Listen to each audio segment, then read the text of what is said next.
Oh, great. So we're live. Okay, great. Hi, welcome and good evening. Good evening to all the viewers that have joined us today. Today we have with us a really special person with us. He's been the CEO of one of the good teams that have played in the IPL, Delhi Daredevils, of one of the biggest leagues in the world, one of the most renowned leagues in the world, IPL. Hemant sir has had teams in some of the sports that have been there in India since a long time, but have been seeking recognition. For example, kabaddi, and he was also the CEO of UP Yodha. So we are really honored to have you today with us, sir. Thanks a lot for joining us, and hope we have a good session Yeah, out here. Also, sir, if you could give a brief introduction about yourself. I gave it in a nutshell, but I guess you'll be able to share your story better than what I did. no, Kartik, thank you for having me over. And I think, youngsters like you are driving this internet age these days, and there's a lot of interesting stuff happening, and then more power to you guys. Um, Thanks. what to say about myself? I mean, like, essentially, been in now sports and entertainment for over 25 odd years. I've worked in different markets in China, India, USA, Middle East, Southeast Asia, almost all around the world. Worked in all kinds of sports, right from baseball to soccer, American football to cricket to Olympics, gymnastics. I think I've worked in and running, obviously, which is one of my passions also. And one of the largest time I spent was in cricket in India, and then wrestling also, and kabaddi. So they've been interesting times. So it's been a great journey. Yeah, no, happy to be here and talking to you and all the people who are listening out there. Right. So moving a bit backward from your childhood, so what attracted you towards sports, and any specific incident you remember that you felt that okay, I do really have an inclination for sports. Did you play any sport Yeah, initially as well? so I did play sports. I was a runner. I was also on the college basketball teams, and I did run to the state level. So I used to be a high jumper and a runner. So there was an interest. It was a lot of hard time. We used to be out there every morning and every evening training at. So I'm born in Delhi and raised in Delhi, and then I left Delhi after high school. But I've trained a lot at the Lodi Gardens and at Jawaharlal Nehru Stadium. Nehru Stadium opened in '82. So since then, I mean, like once the Asian Games were done, it was open for all us young athletes, and we used to go and train there. I got to running because of I used to run at school. I loved running, but I think my love for running came because it was a gentleman called Pramod Kumar who ran for India in the Asian Games also, and he was a bronze medalist at the Asian Championship, etc., in the 10,000 meters. So he used to run with me every morning in the Lodi Gardens, and that's how I got that passion and I got into it. But obviously, I realized I didn't have the kind of talent that's needed to break into the national and international level, and I decided to let go and focus on my studies and follow my passion for sports. And since then, passion for sports has always been there. So how did that transition happen? Because a lot of people do want to, like, most of the Indians really, as soon as they grow up, they want to play cricket for India, or they want to play any sport for India, for that matter of fact. But the amount of players that actually go on to play that sport for the country is very low. So how did that transition happen from when you realized that maybe I'm not made to play sports professionally, but I can make a mark in this industry or make a difference in the way sports is played. So how did that transition really happen? So no, I mean, like, listen, it was not that there were not many options available at that time in those days. I mean, like, sports was primarily around cricket and nothing else, and cricket was also not um, a kind of a cash-rich sport at that time to what it could be. So I think there were the only reason why people participated in sports. 90% of the people, because it's only 0.1% of the people who actually make it to the national and 0.01% who make it to the international level. So rest of the people did that to get a government job. To be honestly, I mean, like that time you had a sports quota, and you could get a government job, or you could get a job in the PSUs, and you were like, oh, my life is set, and that's what it was. And that was the whole stepping stone for a lot of people who came and trained there. And yeah, so that's how life was. And I realized, no, it was not, that was not my calling. So I wanted to uh, do something more with my life. So I ended up becoming an engineer. So I'm an engineer by profession, though I never practiced it. I did only for 1 year. I worked at Suzuki Maruti at those times, and it was when it was just launched. I worked for a little bit in Maruti, and then I decided not to be on the shop floor.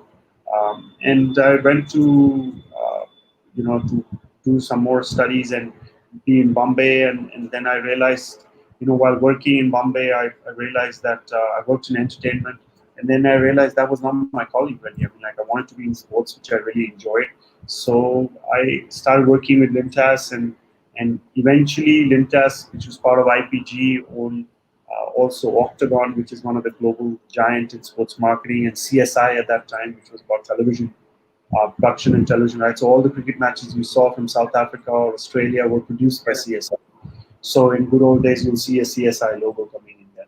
So there were only two companies, TWI and CSI. So eventually, I got involved with CSI, and the rest is history. I mean, like, we launched.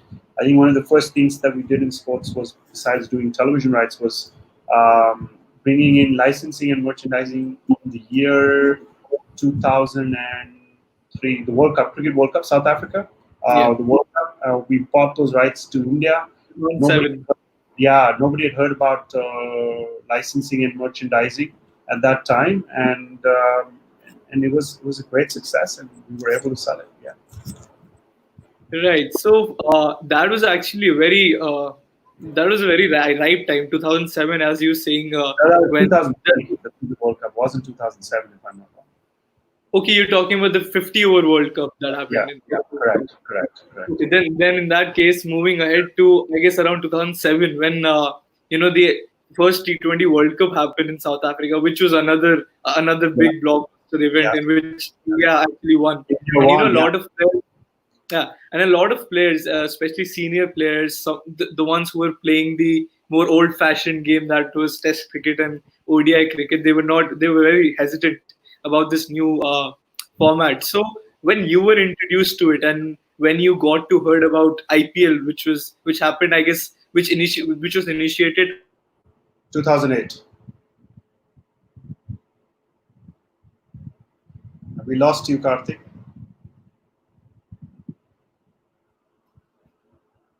Karthik, are you there?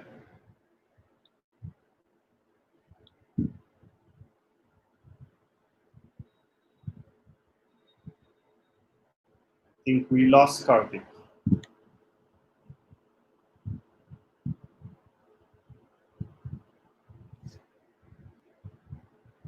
Do I need to refresh?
Really sorry for the glitch. No worries. No worries. It Yeah, I'm happens. really sorry.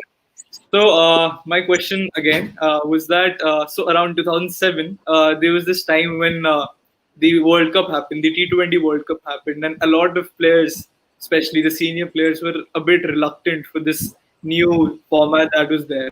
And this was a time just after the World Cup when something like the IPL was building up. So, when you first heard of it, and I think you were already in the sports industry for a good 20 years, I would say, at that point of time. So, what was your reaction? Did you find a capability of this format to grow as much as it has today? Yeah, so IPL got launched in 2008.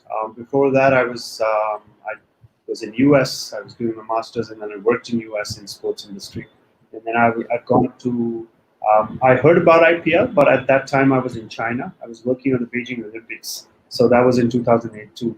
So when IPL launched, I wasn't here, but I heard there was a great product being launched in India, and I was following it very. You know, I think it was a very good amount of curiosity around the world. People wanted to know what's going to happen. It was the first big product being launched in India, and there was a lot of noise about it. And I think it lived up to its standards, and more power to Mr. Modi. I think he was the one who launched it, Modi, and great product he gave. And BCCI did some great magic with it, and it has only grown from power to power in the last 10, 11 years that has been in existence now. And it's a force to reckon with. Today, it's valued at around, the product is valued at around $4.5 billion. So that tells you a lot about a product. Leagues across the world have taken probably 30 years, 40 years, 50 years to reach where IPL has reached in 10 years. So I think that speaks about our country, about the fans, and about BCCI managing it so well and offering such a great product to the fans. Just to clarify it for the audience, when Sir mentioned Modi, he's not talking about Narendra Modi, he was talking about Lalit Modi. Yes, So he was the one who started the IPL. He's not in the frame as of now for certain reasons, but he was actually the one who started with a lot of these leagues. Even after the IPL, there was a Champions League that went on for quite a few years. So it was, I guess, his initiative to bring this out, even though it didn't work in the long run. So yeah, so coming to that point, when were you offered this opportunity to be a part of one of the IPL teams, and what was your reaction at that point of time? Was it a no-brainer for you, or you had to really think it out? That yeah. considering what uh, So I think it was like I moved back to India in 2011, and I think Delhi Daredevils had lost and was at the bottom of the table in those years. And I think one of the key reasons what people don't understand is because they let go all the great players that they had bought in the first auction of 2008 in 2011, and it was the worst auction that they ever did. Um, so in 2012, I started flirting with them. In 2012 is when I really got associated. We made some temporary changes in 2012, and that was the year we actually topped the table, and we were in the semifinals, and we lost in semifinals. Um, but the damage that was done in 2011 haunted us for like 5 7 years. And people don't understand. Everybody wants instant results. There is no instant 2 minute noodles in sports. When you let go your big players, all the top players, AB uh, de Villiers? the other teams have the big players with them. They're not going to let them go. So all you're left with is the talent that's out available, and you're always trying to fix something, fill a gap. When you fill a gap, some other gap opens up. You fill another gap opens up. So you're always in a fighting mode, and that's what we did. We got the best of the coaches. We had Gary Kirsten, had Rahul Dravid, Ricky Ponting, you name. We had almost all the top boys in cricket. Eric Simmons. We had everybody who worked with us, Praveen Amre, everybody. But I think the gap was so big, it took us a while to realize, because then there was pressure from the fans, there was pressure from the ownership to have instant results. Everybody wants to be a champion, nobody wants to be at the bottom of the table. But people don't understand. What I kept telling them was, let's rebuild, let's focus on young talent. And that eventually happened in 2 years ago, 3 years ago. And we started recruiting young talent. And we recruited a lot of young talent, like Rishabh Pant, Suresh Iyer, Prithvi Shaw, Rabada, the Nepalese leg spinner, and we recruited lots of Limachane, so we recruited a lot of guys, and even the pace bowlers and everything, Khalil, a lot of guys. We Harshal Patel. created that whole thing around that, and then Avesh Khan, and just name. And we said, let's Yeah. create a whole thing, and then let's have a few senior players who become the base of it, right? And that's what we did. And it takes 3-4 years for those young players to start maturing.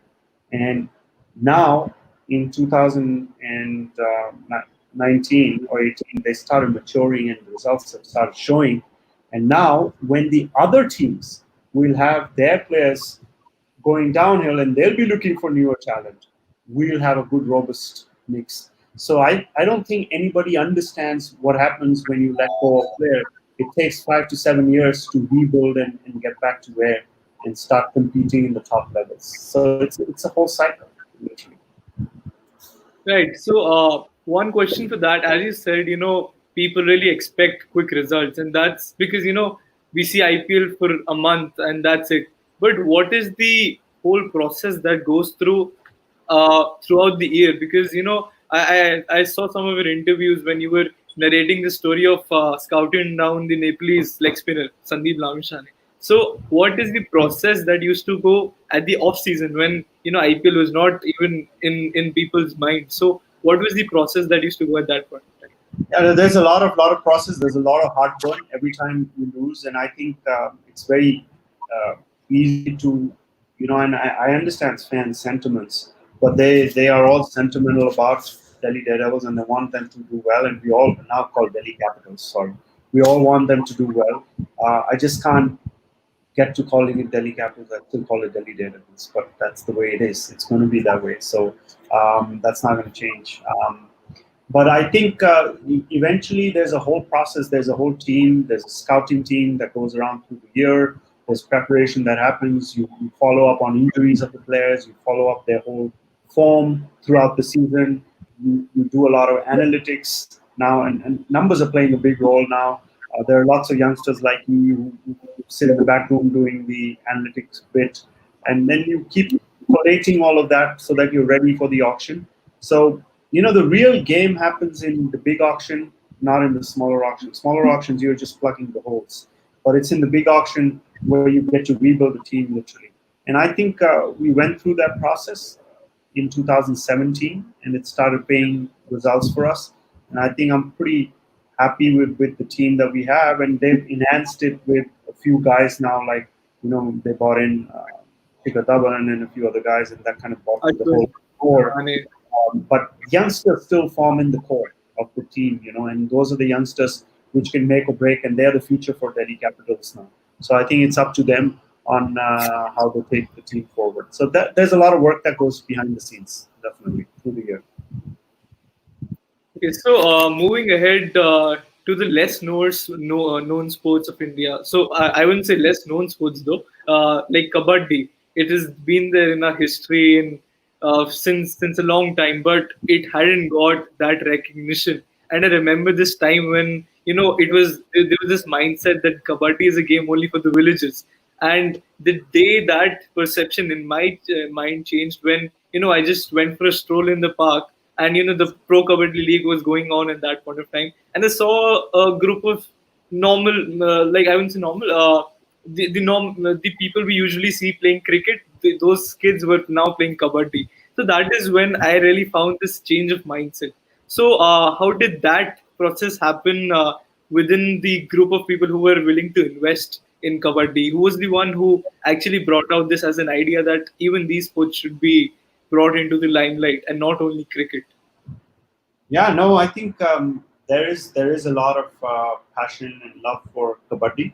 I think it's one of the original games of India, Bharat as we call it, and it has a lot of resonance, and everybody's played kabaddi growing up in some way or the other when they were little kids, and it resonated. So I think the credit goes obviously to Charu Sharma, who's well known as a commentator, etc., and it was his idea, and he initiated this whole process and went around and said, let's create a league with the Kabaddi Federation. And he went to the Kabaddi Federation and said, if you really want to do this well, let's try and build a format around it. And then they got together with Star and Mr. Mahindra. Anand Mahindra helped him out.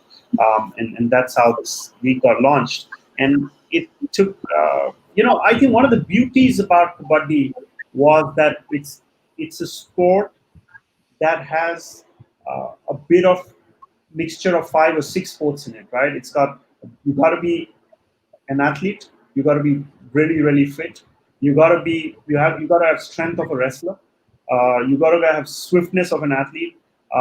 You need to be flexible like a gymnast. So it has like a mixture of 3 4 sports in it, and every kid has played growing up, especially my age. I'm not sure your age and the younger generation played kabaddi, but it started growing over that, and then it brought in a lot of consumers, and parents were able to narrate stories to their children about kabaddi and how easy it is without any equipment. People can play. And what I owe credit, I think the credit goes to the PKL, the Pro Kabaddi League, in kind of presenting it in a more jazzier, fashionable, more that appeals to today's youth, today's Generation X, and I think it kind of stuck with them. And it's a fast game. Finishes in what, like 90 minutes. So it's like basketball. It comes and goes, and it's easy to understand.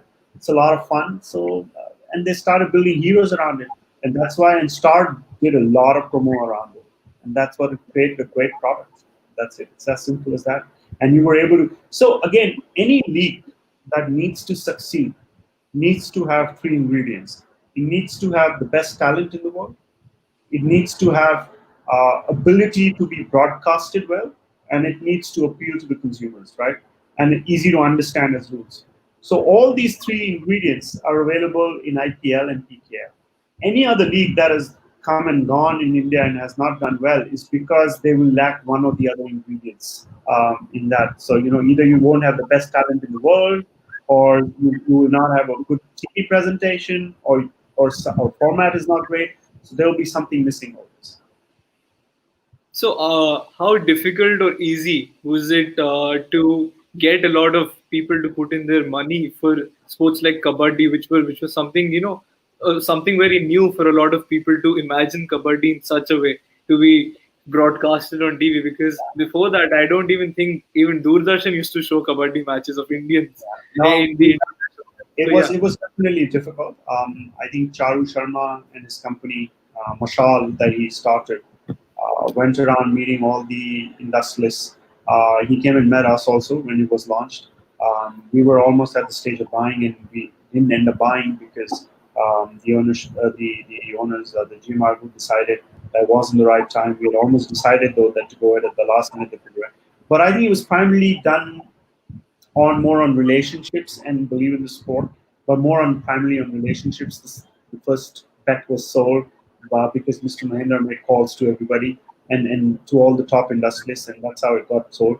So, but credit goes to Charu and his team at Mashal and then at Star, that they created such a lovely product around it that when the next expansion happened, which is when GMR also bought UP Yoda again, there were more bids than actually for the teams that were sold. So there was a lot of excitement around it, and again, Mashal and Star decided to get people who had a little bit of sports pedigree, who had some interest in the thing, and who could help develop the game. And I think they've done wonders with that product.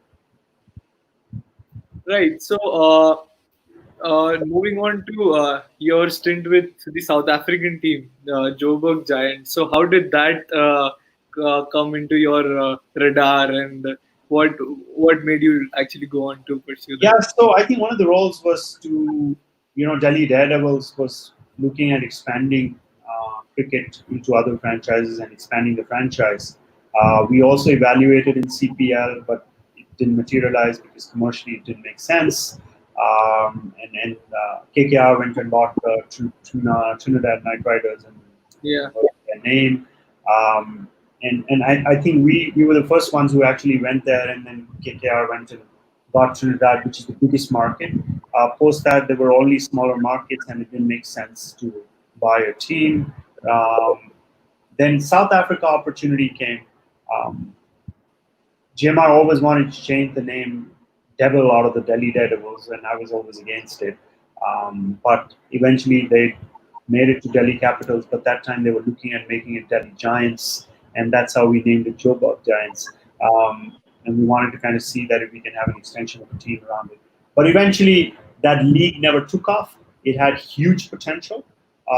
It got launched the year after in a different format, which was more on the Big Bash League format, where the provinces own the team, and it's not like the pros were allowed to participate. The companies were not allowed to participate. I think they lost a great opportunity. They had a massive opportunity. They had a great set of buyers. There were three buyers from India, one from Hong Kong, two from Pakistan, and all, the two guys from Pakistan owned the Pakistan Super Leagues. There's one guy from South Africa, so it was kind of a great mix, and that league would have done really well. I mean, like, it's a really shameful, episode in cricket South Africa's history that they messed it up completely. Right. So, why I mentioned all these three teams, because I wanted to ask this question. So, what is the actual role of a CEO in a sports team? Because comparing it to somewhat an NBA team, so the like for example, the Chicago Bulls was owned by Jerry Cross, and he had a very major role in shaping up the team throughout the years. Like he was the one who actually led to the downfall of a team when he removed Phil Jackson as the coach. And if you're aware of He that whole, wasn't the owner. He wasn't the owner. He was the CEO there. I mean, like, he the was the owners. CEO, right? Right. Right. That's what my question was. So, what is the role of a CEO actually in shaping up the team over the years?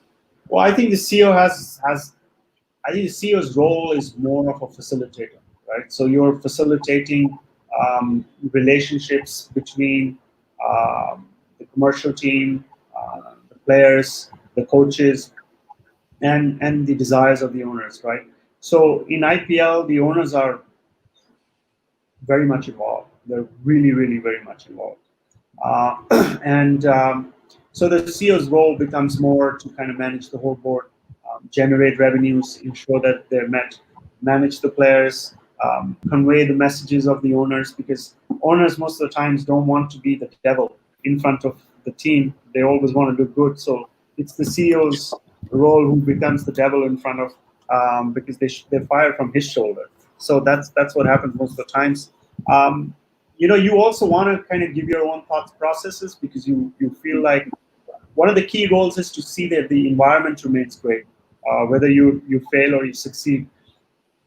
So I think this whole story about convincing, for example, to look into youngsters and build a future, that whole story had to be sold. We did a lot of presentations inside. The ownership had to be convinced. The coaches had to be convinced. So, and it was a whole process. That was all done by, that's the role of the CEO actually, to kind of guide the. His role is also involved in managing money, so that the money that we have, we don't end up spending more money that is than that is needed, essentially. So all those things kind of shape up, and then obviously the public positioning of the team, building it as a brand, taking all the brickbats from the fans, so that it doesn't travel back to the ownership. So you insulate the ownership from all the brickbats that are out there. So that's all the job of a CEO. Then navigating and working with all the state associations, recruiting younger players, working with analysts. So that's the whole process of a CEO. You run a whole ship. It's like someone it's like a ship, the captain of the ship, essentially. That's how it is. Yeah, that's right.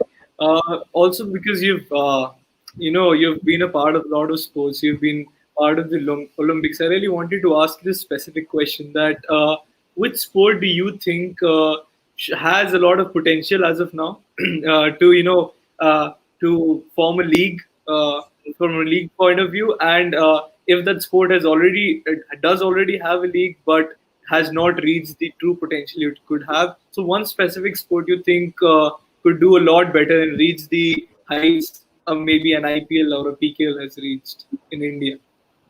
Well, I think that's a very good question. I think all the leagues globally that do well are majorly in the team sports.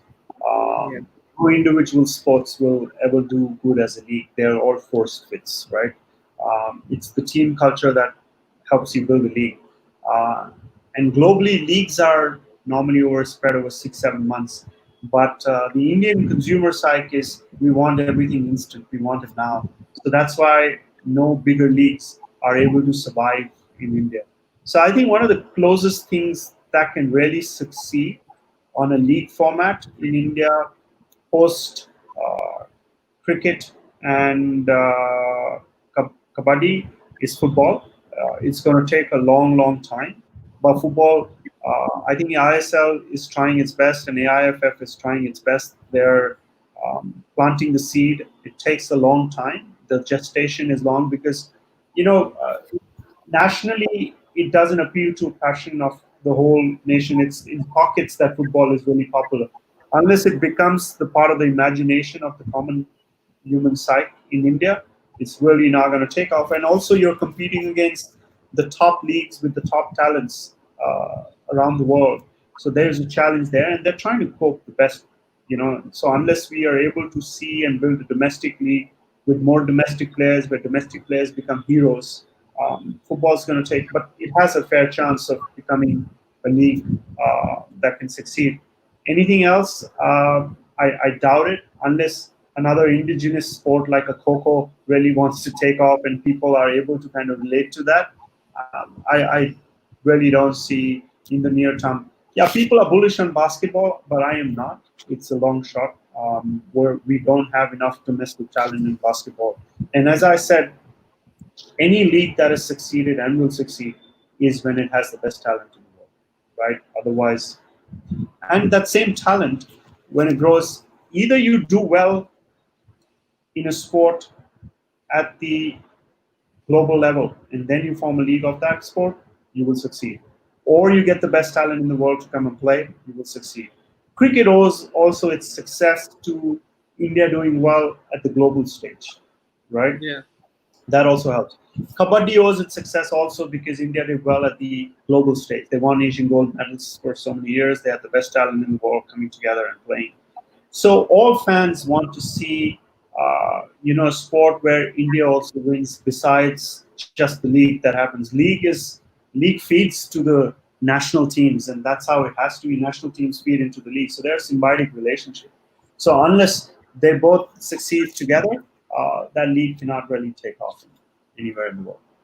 One thing about that, I have a question because as you said, for that sport to really grow, India should be really good at that at the global stage.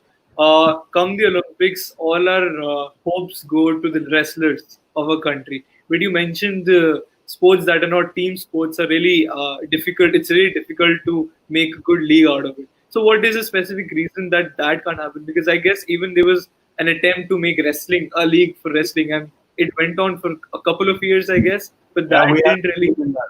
We had a team in that. Yeah, it's called the League. Okay. Yeah, so So, our so own. why do you think that didn't really kick off as well as the other? Well, I think wrestling had potential, but it was like where it's an individual sport. You're playing, one guy is playing against the other guy, right? So individual sport can happen as an individual sport. It doesn't need to be in form of a league, right? You're relating to individual stars. While in a team sport, there's this whole charisma of a team coming together and winning, and that's what makes leagues more interesting. Where yes, there are individual stars, but just one guy can't do everything unless he has the support of the rest of the team, and that's what makes leagues so interesting and team sports more interesting. Individual sports um, is more about individual brilliance more than anything, and that's what kind of it kind of stops from team sports leagues. Kind of that's why you don't see global leagues around individual sports. Wrestling tried its best. It had an opportunity. I think it was more about bringing in top stars, global stars, and playing, but it couldn't survive financially. Um, I think one of the other reasons is everybody wanted to emulate the IPL model. Not Yeah. IPL model cannot be the model for all leagues. Each league needs to find its own footing and its own model. Unless they do that, they're not going to survive. So if you want to, follow the model that has been successful in one sport, it's not necessary that it's going to succeed in every sport. So you need to find your own little uh, footing and create something around it. And if you do that successfully, you can establish a league. But you need sustenance, you need deep pockets to do that. Right. So moving ahead to the topic that we had for today, I guess we delayed it a bit because of your interesting stories and insights that you had. That We had this topic, club versus country, that has been going on since years now. Because of this fact that when we compare in India, especially with the culture of cricket, IPL goes on for 1 month, 1 or 2 months, but the players are usually occupied playing for their country. Whereas if you compare it to some of the other sports in the other countries, for example, the NBA and the EPL, most of the players are known more for the club they play for rather than the country they actually represent. So, what do you think is better? First question would be that what in the perspective of a youngster, especially in India, who is trying to make his mark in any sport, should his inclination initially be towards wanting to play for a club or towards wanting to represent their country? What are the differences that will? So I think they both coexist. You cannot really differentiate and say, one is better than the other. I don't think that's the right way to look at it. Both of them have their own relevance, and both of them have their own say. Um, Professional sports has been there, and it brings in revenue to the players. That's a huge source of money for the players, and players do deserve it rightly. There's nothing wrong in it. But at the same time, playing for national pride is a different feeling completely, where you play for the country and you play for the badge. Um, so if you again look at it, individual sports versus team sport, you find this a lot difference in team sport. Individual sports, people go and play for their country. There is no professional sport, and it's easy. You can play as a freelancer. If you're a runner, for example, and you're great, you can go and participate professionally as well as go and play for your country, and it coexists. I think the challenge comes is with finding windows, and I think football has done that very successfully. They've been able to find windows for the country as well as for the club. So when players are loaned to the country, there are no club tournaments literally happening. But there are instances, if you see, there was a Japanese player, Nakato, who was, I remember, used to play for a club in Italy, and and Japan was playing a tournament at the same time, which was a intercontinental kind of a tournament. It wasn't World Cup, because World Cup will always have a clear window. So that's the prime thing. But if you say like Japan wanted him to play for the country and win that Intercontinental Cup. Yeah, I think he played till semi-finals, and then he had a commitment for his club to go and play in Italy so that they could win on a certain day. They had not hoped Japan would reach the finals, and they reached the finals. They lost the finals, but the Japanese crowd was they didn't boo him that he didn't play and he went and played for his club, because they understood that he had a job with his club, and that was paramount. He had taken a break from his club and played for the country till he could, but beyond a point he can't, and so he went and played there. But I think overall now people are finding the windows. I think if you ask any cricketer in India, What is his desire? His first desire would be to play for India. I mean, Yeah. like, he will never say, I want to play for IPL. They would want to play for India. That is the number one desire everyone has. Because if you play for India, automatically you will play IPL. There is no, but if you play for IPL, there is no 100% guarantee you will play for India. So I think it varies from sport to sport, right? In US, like, national team does not exist. Like, it only comes together during the Olympics. That's what it is. Otherwise, you play for your club. Baseball, again, same. American football, they're primarily American sports, right? Basketball is the only sport that has spread beyond the shores and has become bigger. So that's why, if you see, they used to call it the dream team in the Olympics, and they used to get players from all mixed together, and they would Yeah. come together and form a team and play. It becomes difficult for, when you see England in football. Why hasn't England won in a long time a championship? When English Premier League, all the players excel, they have the best of the players playing together, is because um, they play for their team throughout the year, right? But when you have to play for your country, you come together only for a little bit, for a week, 2 weeks together in a camp. You're playing under a different manager whose mindset you don't understand. So there are lots of psychological reasons also why some teams click and why some teams do not. It took Ronaldo years, and Cristiano Ronaldo years and years after which he excelled both for his country as well as for his club, where he won Euro Cup for Portugal, as well as he Yeah. won championships for Real Madrid, and and Napoli and all that. So he's done that successfully. But Messi's not been able to replicate that. He's not been able to replicate that because he's a great player for his club, Barcelona, but he's not that great player when he plays for Argentina because he's playing with a different set of 12 people or 10 people that he doesn't know or he doesn't play often with. But he plays with the same set of people every day of the year. So their coexistence. But if you ask Messi, what will be his biggest grouse? He would say, I haven't won the World Cup. So that would be his biggest failing in life. He would say that, and desire. So I think Maradona could do the both successfully. So I think football's done that very beautifully. They've carved out some spaces. So this nation versus club will carry on. I think it's for each individual player what his desires are, but at the same time, just playing for the nation will not bring bread to his table. So he has to play for the clubs too. That will bring bread to the table. So I think they go hand in hand, and players are able to find a balance very beautifully amongst both of them.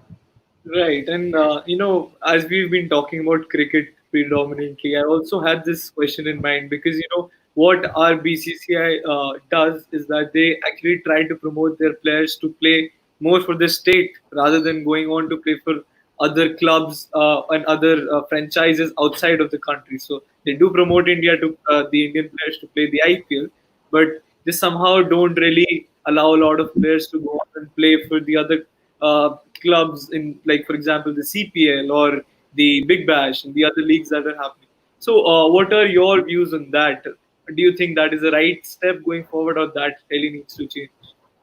I think it will change, not right now, but in probably 7, 8 years or 5 years or whatever, but not right now because I think IPL has a right to protect BCCI has a right to protect its product because it's the number one product in the world. Do you uh, do you see a NBA player going and playing anywhere else or an MLB player? No, I mean, like, they play for the best of the clubs.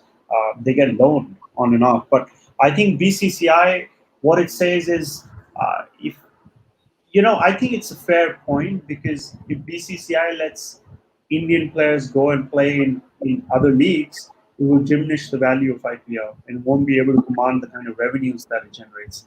Because of the revenue it generates, it's able to pay enough salaries to all the players who play to Ranji level, right? Everybody gets a salary, right? In Yeah, class A, class B, everybody gets a salary. So where does it come from? It comes from the broadcast contracts. And why does it get that? Because uh, 80, I mean, like, India. India defines the audience for cricket globally, and that's why broadcasters pay the kind of money. So if you see the rights of broadcasting, 85% of the money is generated from India, and 15% gets distributed worldwide, right? So if you allow other Indian players to go and play in other things, those leagues will start prospering. The broadcasters only have so much money. That money will get stretched. The dollar will get spread, and once that dollar gets spread, BCCI will get a lesser share. And if they get a lesser share, that means lesser revenue. That means, lesser revenue to be distributed amongst the players and as sport in general, but at the grassroots level. So I think they're fair in they're protecting the whole thing. Um, they've started allowing now retired players who don't want to play anymore in IPL or not going to play cricket for the country anymore to go out and play. For example, you saw Zahir Khan and Yuvraj Singh playing in the T10 league. Irfan Khan is also, I guess, planning to do that. So they're very clear. If you are part of our system where you're getting a salary or you're drawing retirement benefits, then don't do this. Otherwise, you're free to go and do at your own risk. So I think that's a fair point. Everybody has to protect their own business.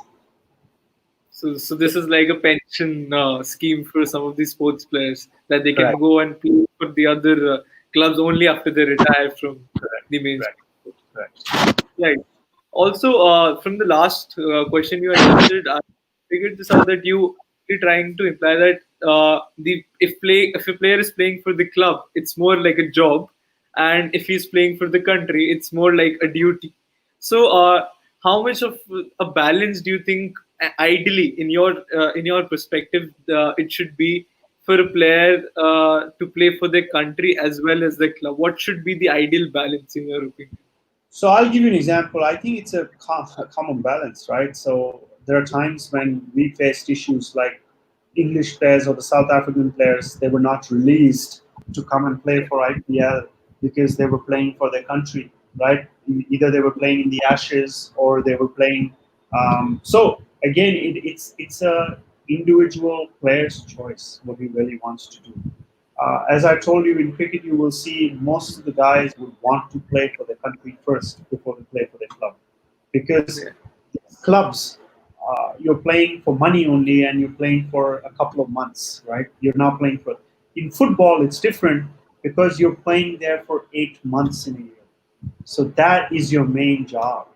But in cricket, your main job is you're playing for your country because you're playing throughout the year with the country. The roles reverse in the sport that you're talking about. In football, you're playing for the club whole year. In here, you're playing for your country the whole year, and you just go and play for your club a little bit here. So, if, for example, cricket had leagues which were like 6, 7 month long leagues or 8 months leagues, then that roles will reverse. Until then, country will come first. In this, in football, it's going to be the other way. Right. One last question I had upon this is coming to football in India. So there was a time when Sunil Chetri had to actually request people to come on to the stands and start watching football. So what do you think could be certain changes? Because football is such a sport that around the world it has a lot of popularity, but somehow in India, even though there is a lot of talent, I would say it has not been able to reach its true potential. That's what I feel. So, what do you think could be some steps in the case of football? Even like the ISL is there, but to bring it to another level, I think there has to be a lot more than just an ISL to make those players reach their potential. So, what are your views on that? No, I think Kartik, ISL is doing the right things, and AIFF and ISL have now been able to finally kind of get a plan through in place. So they've merged the I League and the ISL, which is going to be merged over the next couple of years. You are seeing, Mohan Bagan being merged with one of the local ISL teams, which is Atletico de Kolkata. East Bengal, being merged. So I think those are all the right moves. So there are now going to be two parallel leagues in a couple of years to come. It's an eventual process that has been approved by the Asian Football Confederation and will work great for India. And as I said, it's a matter of another 8 to 10 years before you will see the real results coming in. But in the next 5 years, you will see something percolating down because now there's going to be the Premier League and then there's going to be the second league, which is the I League. So you will have the promotion and relegation, which is not going to happen for the initial years because you want to give guarantee to ISL guys who paid so much money versus the other guys who now. So all that is going to kind of shape up. It needs another 5-6 years. Once that gets shaped up, you'll have a clear structure. Like that structure exists in England or in Spain or in Italy, in Japan. So once that structure is really well established, you will start seeing the changes in football. You'll see a lot more grassroots player getting. So you will have, the same method, clubs at the district level where you get noticed. Then you move to the state level club. Then you move to, a tier 3 level club. Then you move to 2 level club. Then you play for the I League, and eventually you end up playing for ISL. And that's the kind of. And then you'll have academies where once these ISL clubs start becoming better, they'll have their own academies. They'll start training talent. And as I said, finding talent is a journey. It doesn't happen overnight. It takes 5 to 7 years. And I think ISL clubs are doing the right things. They have their own academies in place. They're training people. So it's about a process. It's going to take step by step. So in 5 to 7 years, I see India doing well at the Asian level of the sport because it has to fight some of the top nations in Asia, including Japan, Korea, China, Saudi Arabia. There are some top guys in Asia who play some really good football. So once they get there, then they can start looking at the global level. So, but I think it's a step-by-step approach. We're still way behind in football where we should be, but I think it's the step in the right direction. I think we need to have patience in football, and I think that patience is the key. Right. And the best thing I actually liked about this interview is that we could discuss so many sports parallelly, and that's the one of the best things I found a part of this interview. So thanks a lot, first of all, sir, for You're welcome. putting last question. Actually, I would want to add. So, what is next on your radar? What are your plans going ahead after this period Yeah, gets over? we've been working on something in creating a new IP. I think it's taken a lot more effort than it should have, and COVID has taken that whole process back. But I'm hopeful that we'll be able to do something, and it's going to be in the new generation of sports that we're talking about, whether it's gaming or even be cricket or something. But there is something growing, and hopefully we'll be able to bring it alive in a few months. Sure, that's a great way to end this session. So thanks a lot, sir, for joining us. It was a pleasure for me, especially as a fan of Delhi Daredevils. I really looked up to you over the years, and hope Delhi goes on to win a title. And that's one love, as we discussed, we shared initially. We discussed this. So thanks a lot for joining us out here. Thanks a lot, sir. No, thank you, Kartik, and more power to you. And I sincerely hope Delhi Daredevils, now Delhi Capitals, goes on and wins, and they deserve a trophy. And I think the guys who are running it are doing the right things, and I wish them the best. And similarly to UP Yoda, so they should also win a trophy. So more power to both of them. Thank you. Thanks a lot. Bye.